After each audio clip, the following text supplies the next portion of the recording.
Every single day that we wake up, we have been gifted the opportunity of choice. You can choose to be happy or you can choose to be sad.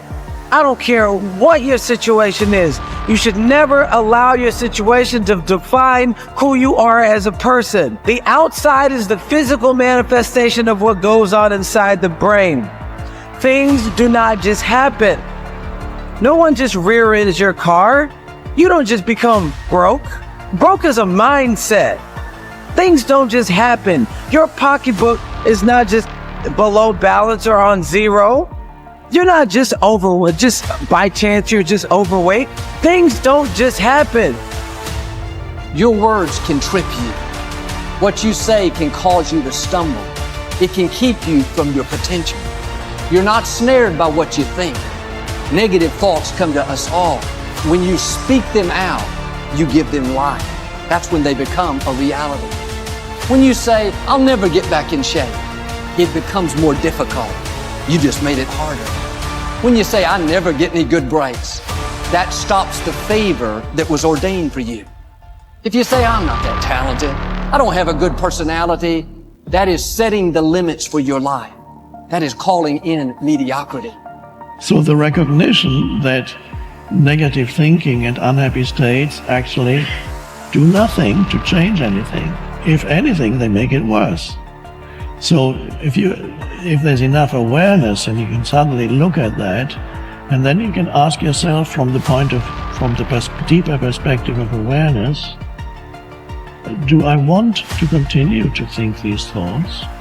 Is that helpful or good? Do I really want that? Ask yourself, what is my limiting step?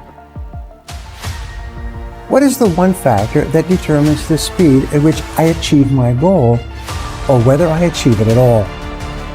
Once you've answered this question, you can move on to making a plan for how to accomplish your goals by eliminating this limiting factor.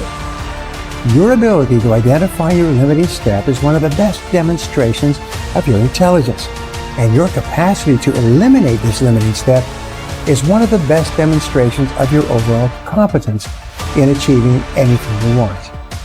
It's our thoughts that are manifesting this world. Now you could say that's a spiritual thing, and now I say not only is it spiritual, now it is fundamental basic science of the universe. And it says then the thoughts are creative. Well, if the thoughts are creative, then who is having the thought? And you start to realize, I'm having the thought. Well, then the truth is simple. As Richard Kahn Henry said, you are creating this world with your mental activity and your spirituality combined.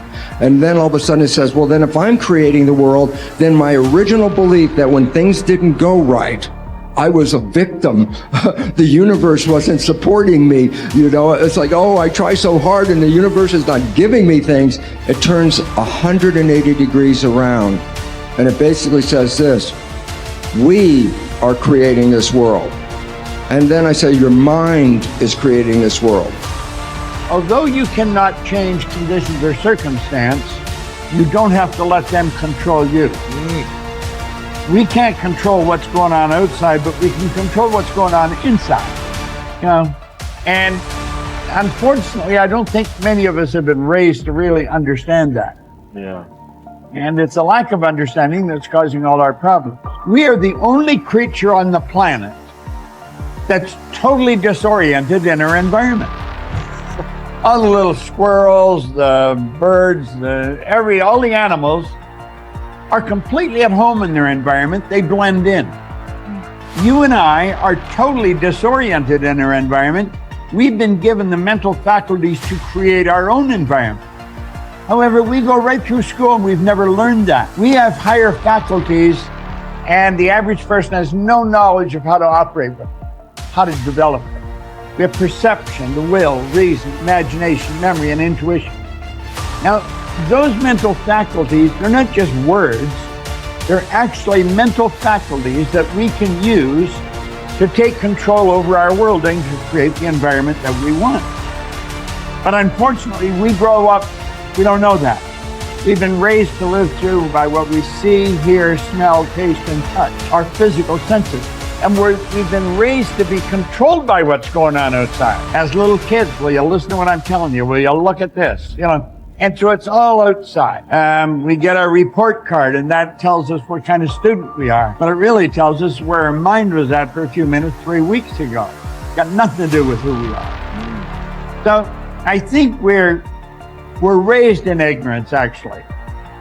There's a very small percentage of the population that have a reasonably clear understanding of who they are and what they're capable of doing. But the ones that do are in the minority. People think that the purpose of memory is to remember the past.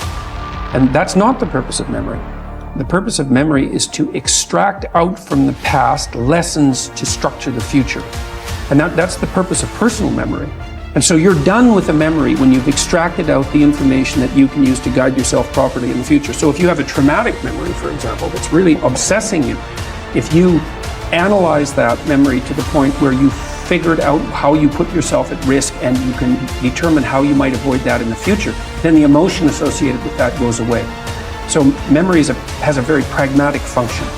And cultural memory is the same thing, is that we need to extract out stories from our past that structure our future. And we need that because, well, first of all, if you don't have a purpose, let's say, it isn't that your life becomes neutral in a meaningless sense. It's that your life becomes characterized by unbearable suffering, because the baseline condition of life is something like unbearable suffering. And what you have to set against that is a noble and worthwhile purpose. And hopefully your determination of that purpose is buttressed to some degree by the wisdom of the past, because you can't conjure something like that up on your own. And if you provide people with nobility of purpose, then they can tolerate the suffering of existence without becoming entirely corrupted by it. And cultures that don't do that, it isn't even so much that they die, it's that cultures that don't do that are dead. They're done. They don't have a story anymore. They don't have a call to adventure. And then everyone suffers stupidly as a consequence. It's a very bad thing. So Churchill made the same observation that many of the great psychologists and philosophers made in the early part of the 20th century. It's like, bring the story forward and propagate it and make it the most noble possible story. And then you motivate people to transcend themselves, which they need to do.